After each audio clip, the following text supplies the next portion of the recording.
Bonjour, je prends un peu de temps ce matin pour vous parler des peurs.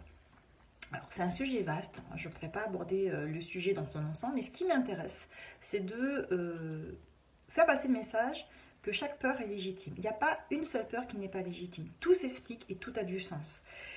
Mais quand on est à l'échelle d'une âme et à l'échelle d'une vie, quand on regarde les choses à l'échelle d'une vie, donc de cette existence ici, de cette incarnation, donc de son présent, c'est vrai que des fois on peut avoir des peurs ou des comportements qui peuvent sembler démesurés, disproportionnés par rapport à la situation. On peut avoir des réactions qui sont limite anxiogènes, alors que comme ça dans l'apparence, rien ne peut justifier ou expliquer ça.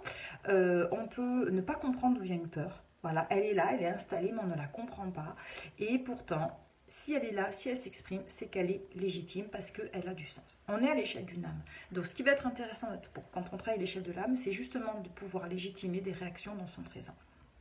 Autre chose, ce qui m'intéresse, c'est de pouvoir aussi dire qu'il y a plusieurs types de peurs. En gros, il y a deux types de peurs, deux catégories principales. Il y a la peur du connu, donc ça veut dire que j'ai peur de revivre quelque chose que j'ai déjà connu. Donc ça veut dire que je n'ai pas, tant que j'ai peur de le revivre, c'est que je n'ai pas forcément compris en quoi ça m'avait servi de l'avoir vécu auparavant.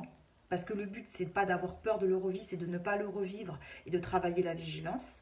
Donc ça veut dire qu'il y a un travail de conscientisation à faire, il y a un travail effectivement de transformation.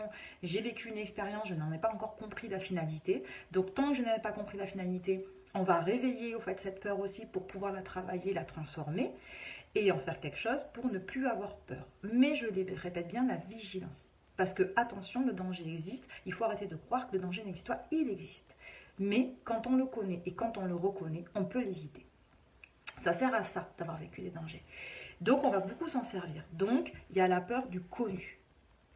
Et il y a la peur de l'inconnu, qui est tout autant légitime. Alors, on est sur des peurs différentes. Les deux existent et coexistent.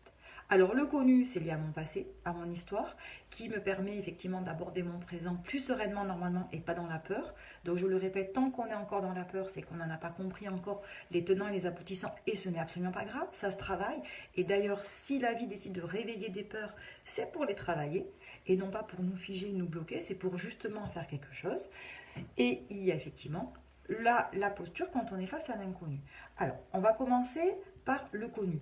Le connu, c'est tout ce qui nous appartient, c'est notre histoire. Donc, je donne quelques exemples, d'accord, pour illustrer. J'ai peur du noir. J'ai peur du noir, j'ai peur de l'eau, j'ai peur de l'avion, j'ai peur de l'orage, j'ai peur de la tempête, j'ai peur de plein de choses. Ok, j'ai peur de la maladie, j'ai peur, voilà, j'ai des peurs. Alors, elles peuvent sembler vraiment démesurées, inexplicables, complètement folles même pour certains. Ça peut paraître vraiment fou à l'échelle d'une vie. Si on regarde les choses à l'échelle d'une vie, effectivement, on ne pourra pas tout légitimer et tout comprendre. Par contre, si on se permet d'aller à l'échelle de l'âme, si on va sur une autre échelle qui est l'ensemble du cycle des vies de l'âme, on va comprendre en fait qu'on a vécu énormément de choses et que quand une peur ressurgit, c'est que elle existe, elle est là et elle est légitime. Alors, ce qui va être intéressant, quand vous évoquez une peur, quand vous avez une peur, je prends l'exemple, j'ai peur du noir. En soi, ou de l'eau, ou de l'avion, ou de ce que vous voulez, de l'orage, etc., à chaque fois, je vous propose de vous demander quel est le risque que vous courez en étant confronté au noir, à l'eau, à l'avion, etc. Et vous allez trouver votre véritable peur. Par exemple, j'ai peur du noir, c'est-à-dire, quel risque tu encours quand tu es dans le noir? Quand je suis dans le noir, je ne vois pas ce qui se passe. Ça veut dire que je ne vois pas le danger. Et du coup, je me mets en risque, je ne me sens pas sereine et en sécurité parce que je ne vois pas. Et j'ai peur de ne pas voir. Parfait. Ça veut dire qu'il y a quelque chose qui s'est passé dans le passé où vous n'avez pas vu et où il s'est passé quelque chose dans le noir. Vous êtes marqué par ça et c'est resté. Si c'est resté et que ça revient, la vie demande à ce que ce soit travaillé pour en comprendre la finalité et ce que ça nous a appris. Mais effectivement, dans le noir, il y a des choses qu'on ne voit pas. J'ai peur de l'eau. Quel risque tu entoures quand tu vas dans l'eau? Me noyer. J'ai peur de me noyer, j'ai peur de me faire embarquer par le courant, j'ai peur des vagues, j'ai peur de la tempête, j'ai peur de me noyer, pas de l'eau. Donc j'ai peur de la conséquence, j'ai peur d'une conséquence possible, d'une forme de danger avec cet élément. C'est que peut-être que vous êtes noyé, et que vous n'avez pas vu le danger, ou que vous avez, voilà, vous avez été confronté à une tempête, j'en sais rien. Il s'est forcément passé quelque chose pour que vous soyez autant marqué. J'ai peur de l'avion. Alors effectivement, dans le passé d'âme, il n'y a pas eu forcément tout le temps des avions. En fait, des fois, ça va juste être vous savez ce que c'est l'avion? L'avion, en fait, on est coincé dans quelque chose et il n'y a pas d'issue. C'est-à-dire qu'on embarque dans quelque chose, on ferme les portes, on est verrouillé et il n'y a pas d'issue. Et souvent, c'est ce qui ressort. Alors il va y avoir possibilité. Si on se scratch, j'ai pas d'issue, je vais mourir. Ou alors parce que là, je ne peux pas survivre. Donc il y a le phénomène de conscientiser que quand on est dans un avion, s'il y a un accident, là on ne peut pas. Il n'y a pas du tout de possibilité de survie ou c'est très rare. Ou alors simplement, ça peut être je me sens enfermée, je n'ai pas d'issue, ça m'angoisse. Parce que j'ai besoin de me sentir avec la possibilité d'avoir des issues. Quand je veux. Ça veut dire que ça va réveiller des mémoires où on s'est senti piégé, enfermé, encerclé et sans issue, sans possibilité d'issue. Donc ça réveille des sensations. Ça sert à ça. Donc on réveille du connu, on réveille des scénarios et on réveille des sensations que l'on connaît déjà. L'exercice, c'est plus d'en avoir peur, c'est de comprendre en fait ce que ça nous a fait travailler pour justement ne pas le revivre, mais pour en prendre conscience. Maintenant, on est face aussi à la peur de l'inconnu. L'inconnu, c'est ce que je ne connais pas. C'est l'opposé de ce que je viens d'expliquer. Et souvent, la peur qui va ressortir à ce moment-là, c'est j'ai peur de ne pas y arriver. Pourquoi?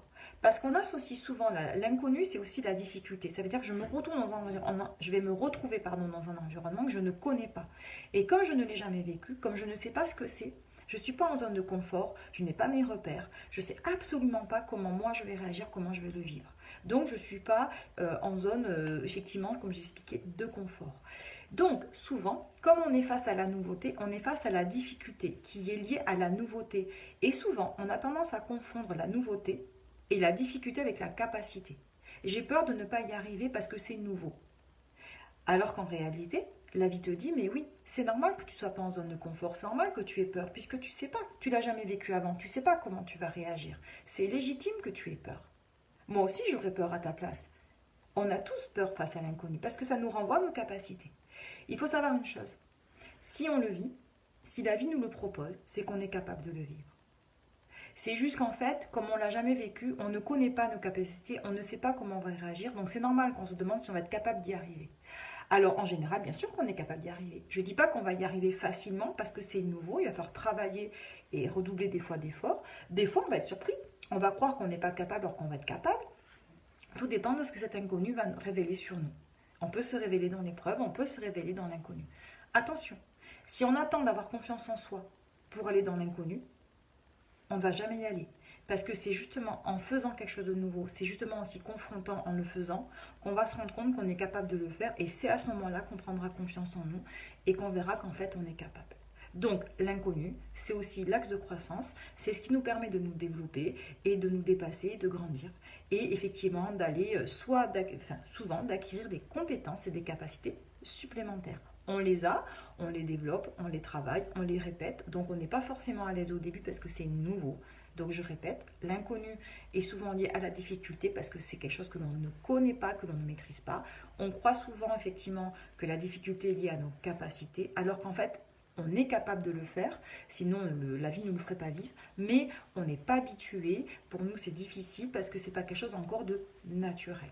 Voilà, mais on est capable. La difficulté n'est pas liée à la capacité, elle est liée à la nouveauté.